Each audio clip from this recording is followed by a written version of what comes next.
Hi guys, this is Hans again and welcome back to my channel. In today's video, pag-uusapan natin is yung Atome. Kasi guys, na-approve po ako. So, I just got a message today. Galing ko lang ng work. And then when I checked my phone, there you go. Meron ng message na I got approved. And I'll tell you more about it. So, if you're interested, stay tuned.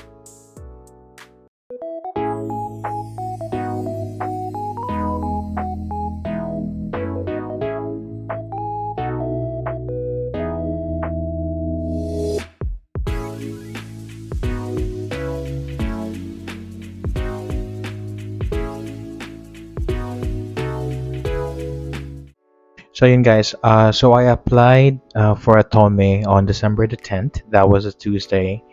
And then the following day, the 11th, I got a text message and an email that I needed to redo the photo of my passport. Kasi I also remembered na medyo malabo yung passport number. So I had to go back to the app and then resubmit my the photo of my, or take a photo of my passport again. And then after that, ang status ng application ko was to be reviewed within 24 hours. And so it became like that up until Thursday, which was the third day. So the following day, Friday, December 13th, I got a text message, and an email telling me na na-approve yung application ko. So, in that email, it stated on there yung credit limit ko and when to receive the actual card. So, for the credit limit reveal tayo guys. Hindi naman siya mataas. So the credit limit was 4,000. I think based on the other people's experience, usually yung credit line ni Atome at first, yung startup na limit mo is usually around this range. So hindi na ako nagtaka actually. But I'm still thankful na, na-approve ako. As for the card, the physical card, I would have to wait for it within 10 working days. So yeah. So immediately I went to the Atome app, and there nakita ko na yung information ng Atome ko, yung credit limit and all that, and it also gives you the option to activate the virtual card. I did not activate mine yet kasi wala pa akong pagkagamitan, and I would love to try the physical card, like using it in store. Kasi marami ako na mga napanood na videos about it na nadidecline sila. And si Atome daw hindi gumagana all the time. So, syempre that's really embarrassing, diba? So, I'd like to try it myself and really get the first-hand experience kung totoo nga. I'm not invalidating naman yung mga experience nila, pero ako kasi mas gusto ko yung ako yung nakaka-experience. And anyways, I always bring a spare card with me, so fully mag-go through siya. So once I get the physical card, I will just do a separate video about it and let you know kung totoo talagang may issue sa card, or baka mamaya case-to-case basis lang. So yeah. So guys, if you're going to ask me what I think about the limit na in-approve sa akin ni Atome, for me, I don't think it's not that bad. I mean, it's not gonna be my main card anyway, and I have other credit cards that I can really use, and I can always rely on when it comes to big purchases.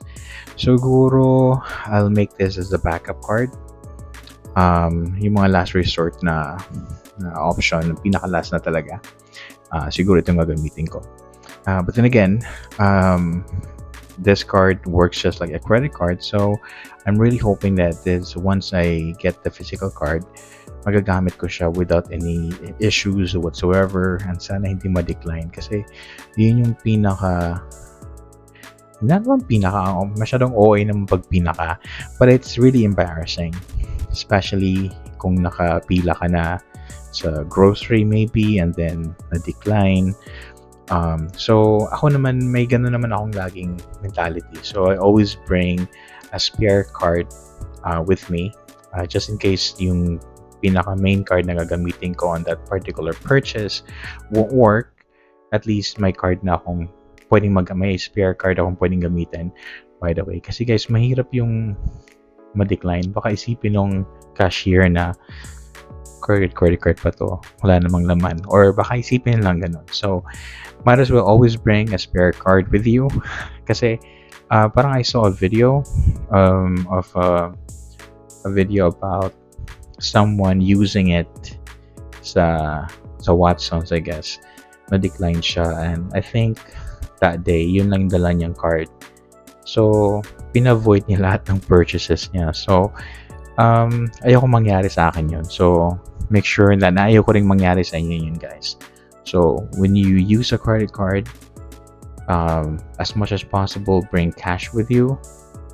Bring your debit card maybe, and don't rely on a specific card. Kasi anything can happen. Pwedeng ma-decline yan. Kahit nga savings account mo, kahit debit card mo, pwedeng ma-decline. I experienced that once, a long time ago. And nakakahiya siya actually. So if you think naman na, kumbaga, if you feel like mababa masyado bigay na limit, meron namang option na to increase it eh. I think it's a marketing strategy na rin ni Atome para mas maraming gumamit ng card. And that is to invite people to join Atome using your own referral code. Parang referral program nila. So, yun. I haven't invited anyone. Oh, actually, yeah, I did.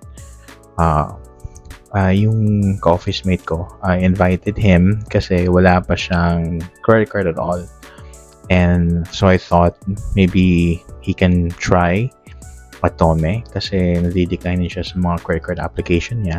And who knows, right? Atome might approve him. So at least meron siyang parang startup card that he can use and really build his credit. So I'm hoping na ma-approve siya. Not because, I'll get something in return. Okay? Kasi yung referral program ata ni Atome. So once you have successfully invited someone and approve siya and all that, magkakaroon ka ng 6,000 na increase sa limit mo.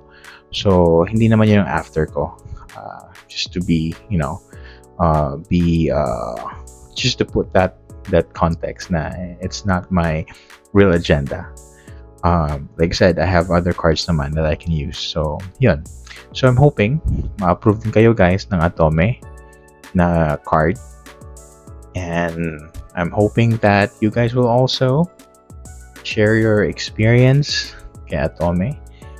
Personal experience in using the card and your application journey and getting approved for Atome. And yeah, you guys can share that in the comment section. I'd like to hear your thoughts about this card. And for those especially na nagkaroon na ng Atome, let me know how's your total experience so far. Okay, so there you go.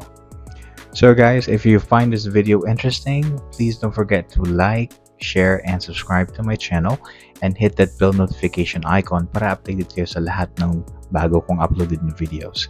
So I usually upload videos every Tuesdays and Fridays, so I hope to see you guys next time. Again, this is Hans.